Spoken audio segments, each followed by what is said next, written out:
Have you ever caught your baby staring at nothing? It feels eerie, but behind those wide eyes, their brain is performing a high-speed neural download. They aren't zoning out, they're building their world. By the end of this video, you'll discover why interrupting this silent processing might actually disrupt a critical window of neurological development. For a parent, the 1,000-yard stare feels like a disconnect. You want to engage, you want to play, but your 10-month-old is suddenly captivated by a plain white wall or a shadow on the floor. It's easy to feel like they're zoning out because they're bored or tired. In fact, many parenting forums are filled with worried questions. Is my baby okay? Why won't they look at me? This uncertainty creates a subtle pressure to constantly activate our children. We shake rattles, we turn on bright toys, and we try to bring them back. But neuroscience suggests that by doing this, we might be interrupting a biological masterpiece. We aren't seeing a lack of activity. We are seeing the default mode network in its rawest, most powerful form. To understand the stare, we have to look at the architecture of the infant brain. In 2015, researcher Wei Gao and his team published a landmark study in PNAS regarding the default mode network, or DMN. In adults, the DMN is what kicks in when we daydream or reflect. But in infants between 0 and 12 months, this network is under construction. When your baby stares into space, they aren't off. They are moving from exogenous attention, where the world grabs them, to endogenous attention, where they choose what to process. According to Dr. John Colombo's research on visual attention, babies go through a phase called obligatory looking. Their brain's braking system isn't fully developed yet. They see something, a high-contrast edge or a flickering light, and their brain physically cannot let go. It's like a high-speed data transfer. The optic nerve is flooding the primary visual cortex with information, and the brain is working overtime to categorize it. This is why a simple ceiling fan can be as action-packed to a newborn as a summer blockbuster is to you. They are literally mapping the physics of the world one stare at a time. But let's go deeper into the neural predictive coding theory. Researchers like Quader and Emberson have found that babies aren't just recording data, they are building a prediction engine. When your baby stares at a shadow for 3 minutes, they are running a simulation. Their brain is saying, if the sun moves, does the shadow move? If I blink, does it disappear? They are testing the laws of gravity and light. In one fascinating study, infants were shown a ball rolling behind a screen. If the ball didn't appear on the other side, they stared significantly longer.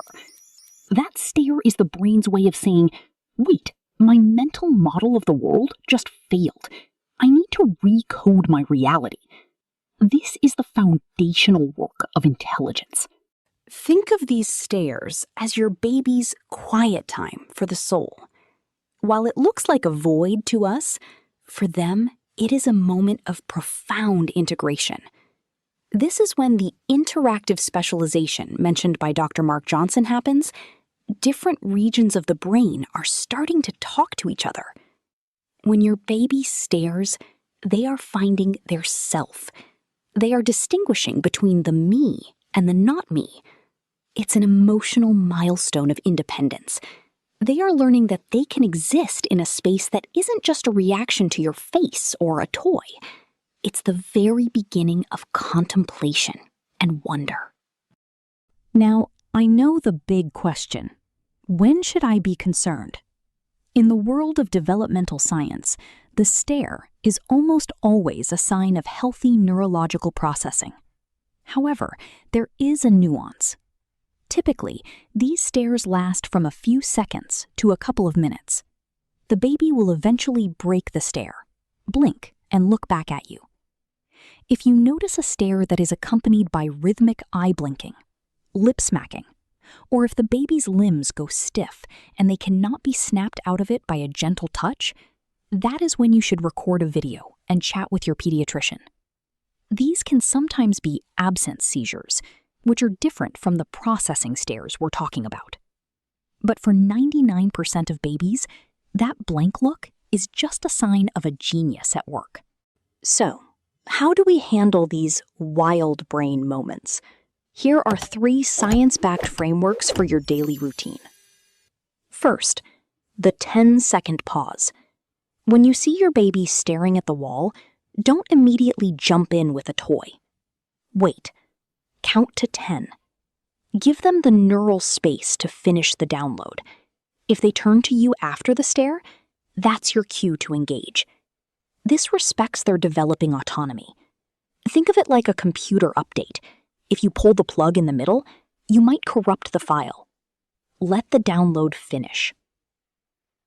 Second, low stimulus environments. Research by Posner and Rothbart shows that infant attention is easily taxed. If your baby is staring a lot, it might be a sign of sensory overload. Try a sensory reset. Dim the lights, turn off the background music, and just let them be in a quiet room. You'll notice their stares become shorter and more focused, which helps build sustained attention skills. In our hyper-digital world, we often forget that for a baby, the texture of a wooden floor is a high-definition sensory experience. They don't always need the flashing lights of a plastic toy to learn. Third, the curiosity bridge. Instead of trying to snap them out of it, enter their world. This is based on the concept of joint attention. If your baby is staring at a dust mote dancing in a sunbeam, don't say, "Look at me." Instead, point gently and say, "I see it too. It's moving so slowly." This turns a solitary neural download into a social bonding moment. You are teaching them that their internal world is valid and that you are a safe partner in their exploration. Let's look at a real-world scenario. Imagine you're at a busy grocery store. There are lights, beeping, and strangers. Suddenly, your 6-month-old locks onto a cereal box and won't budge. You might feel embarrassed or think they're zombieing out. But based on the violation of expectation studies by René Ballerjean, your baby might have seen something about that box, a shape or a color that didn't fit their internal model of the world. They are debugging their reality. Instead of shaking the stroller to wake them up, just stop for 30 seconds. Let them finish. When they finally look up at you and smile, they've just completed a massive logic update. Another common example happens during feeding. Your baby might stop mid-bottle and just stare at the ceiling. In the past, we might have worried they were losing their appetite. But science tells us this is often a moment of interoceptive processing. They are feeling the sensation of being full, the warmth of the milk, and the sound of your heartbeat, and they are trying to tie those internal feelings together. If we shove the bottle back in, we interrupt that vital mind-body connection. By waiting, we support their ability to regulate their own biological needs later in life. Finally, consider the window of wonder at 3 a.m. Many parents find their babies wide awake and staring at the corner of the crib in the middle of the night. It's tempting to think they're seeing a ghost, but actually, in the low-light environment of a nursery, the brain's visual cortex is forced to work even harder to find contrast. They are practicing visual sustained attention in its purest form. While it's exhausting for us, for them, it's like a midnight gym session for their prefrontal cortex. Your baby's blank stare is actually one of the most productive things they'll do all day. It's the sound of a brain wiring itself for a lifetime of thinking. Next time you catch them staring into the void, take a breath and realize you're watching a tiny scientist conducting a private experiment. Which of these staring zones have you noticed in your little one? Tell me in the comments. I love reading about these wild brain moments.